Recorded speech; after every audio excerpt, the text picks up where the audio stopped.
Hello everyone, welcome to my channel, The Spanish Dentist. Being my first video, I'll just give a very slight explanation.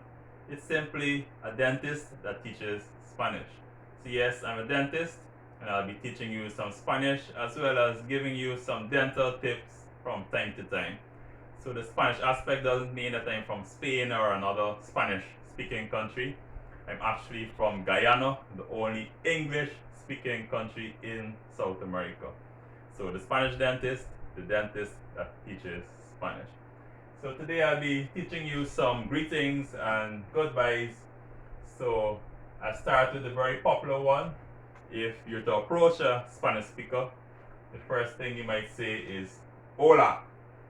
Hola simply means hello. And right there I'll just give a little pointer for explanations in Spanish. You'll notice it has an upside down exclamation mark before the word and the regular one that we'll see in English after. So for any exclamation in Spanish, you have to put that upside down exclamation mark before and the regular one after.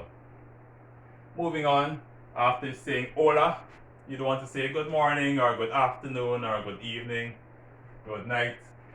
These are buenos dias, good morning, buenas tardes, good afternoon, buenas noches, good evening or good night.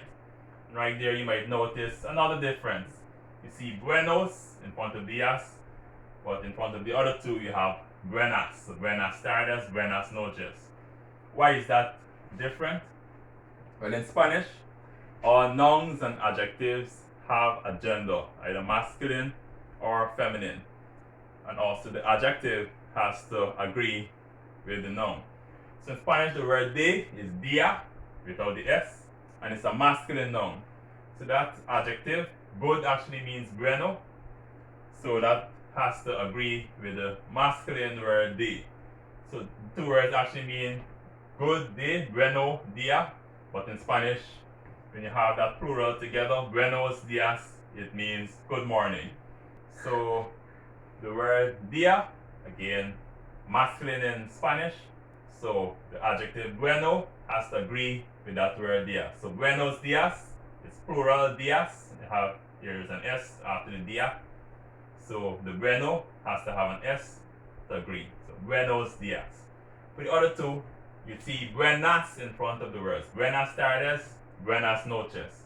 Why? Because the words afternoon, tarde, without the S, and evening or night, noche, they are feminine nouns in Spanish. So the adjective that has to agree with it has to also be feminine. And since you have an S making it plural, the adjective has to have an S also. So buenas tardes, buenas noches, but buenos dias. Also, in terms of pronunciation, you hear that word dias, dias. You hear me stressing that I, dias. Why? There's an accent over the I. And in Spanish, once there's an accent over a letter, you have to stress that letter. So since the accent is over the I, you have to stress that I, dias. If, for example, the word was D-I-A-S, accent over the A, it would have been dias. We have stressed that A because the accent would have been over the A. But since it's not over the A, it's over the I, you would say dias. Alright, very important in Spanish because it's mainly what you call a phonetic language. So just as it's written, it's pronounced. So once you know the alphabet, you know how the letters are pronounced. You could pronounce almost any letter, any word in Spanish. It's not like English where F-O-O-D is food, but G-O-O-D is good. You don't really have that in Spanish. So it's very important how you pronounce your words in Spanish. Okay, so the next thing you might ask someone is, how are you? So in Spanish I have that in many different forms here. ¿Cómo estás? The most popular one. Again, you hear me stressing the O in como because there's an accent there. And also the A in estás because there's an accent there. So, ¿cómo estás? ¿Cómo está usted? You could either say that usted or leave it out, so it could just be ¿cómo está? So that's an option there, ¿cómo está? Or ¿cómo está usted? Or ¿cómo le va? I start with these three. Why is there a difference? In Spanish, when you're speaking to someone, there's a difference in that you form. You're asking, how are you? Spanish has something we call a familiar you. That is, if you're speaking to someone you might know well, or someone around your age range, you could say, ¿Cómo estás? That would be the familiar you. But if you're speaking to someone that you don't know well, or someone in authority like your boss, like a teacher, or someone much older than you, you'd use the formal form. So that's how you have ¿Cómo está? Again, the usted is optional. You could add that in, ¿Cómo está usted? Because you're speaking to someone that you might not know well, or they're much older than you. So you use that formal form. So ¿Cómo estás? Again, the familiar form. ¿Cómo está? The formal or polite form. This ¿Cómo le va? Is also another formal form of saying how are you. So you have that option in terms of the formal forms, either ¿Cómo está? Or ¿Cómo está usted? Or ¿Cómo le va? How are you? But if it's the familiar form, someone you know well or around your same age range, ¿Cómo estás? Next, ¿Qué tal? That's just another informal way of asking how are you or what's up. That's it, ¿Qué tal? Or another thing you might ask someone when you're now seeing them, what's new? ¿Qué hay de nuevo? That word I in Spanish, Hay, means there is or there are. So you're basically asking them what is there, basically of new. But in Spanish, when it comes together, that's how you ask, what's new? ¿Qué hay de nuevo? Listen to my pronunciation of I, because in Spanish, that H is silent. So it's just like you're pronouncing AY. ¿Qué hay de nuevo? What's new? So pay attention to your pronunciations.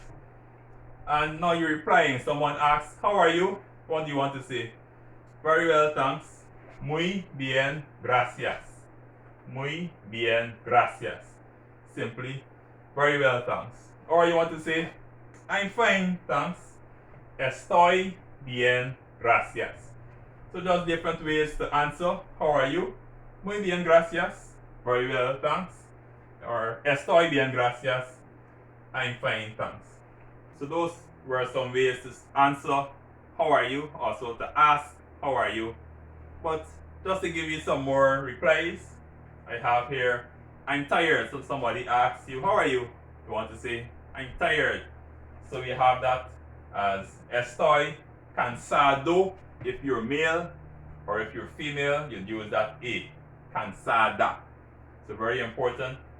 Very importantly, if you're a male and you want to say I'm tired, you say estoy cansado. But if you're a female, you'd say estoy cansada. Alright?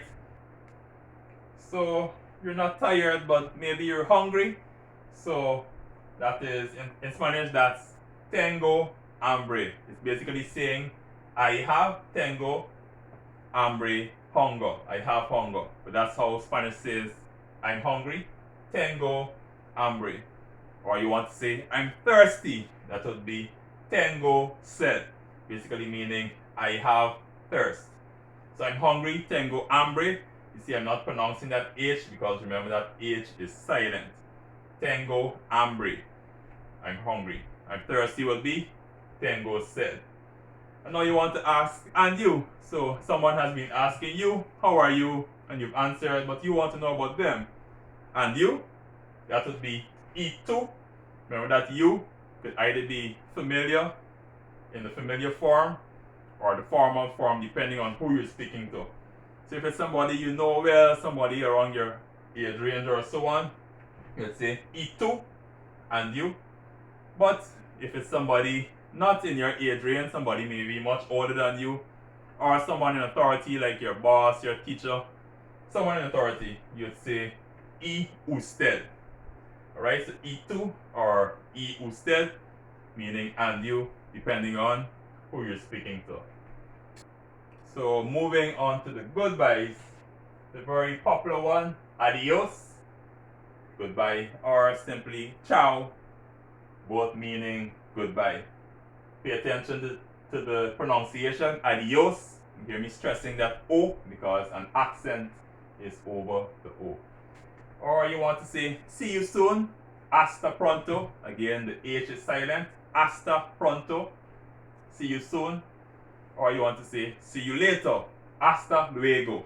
You might have heard that in movies before, hasta luego, see you later. And finally, you want to say, have a nice day. You see, I have 3 different forms there. So the first form would be if you're using the familiar form. You're speaking to a friend or somebody you know well, someone around your age range. Que tengas un buen día. Have a nice day.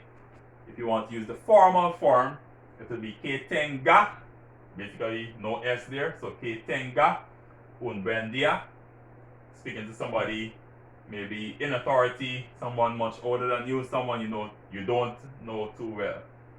But if you're speaking to more than one person, could be 2 persons, could be 10 persons, you have to use the plural form. So that's how you have que tengan un buen día.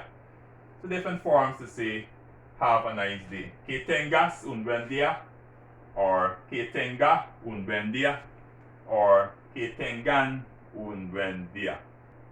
So this concludes my first video on greetings and goodbyes. Please remember to like, share, and subscribe so the channel could grow and also others could benefit. If there's some topic you'd like me to teach you on, please leave a comment and I'll be sure to look out for it, and if possible, make a video very soon on that topic that you'd like to hear about. So thank you and ciao.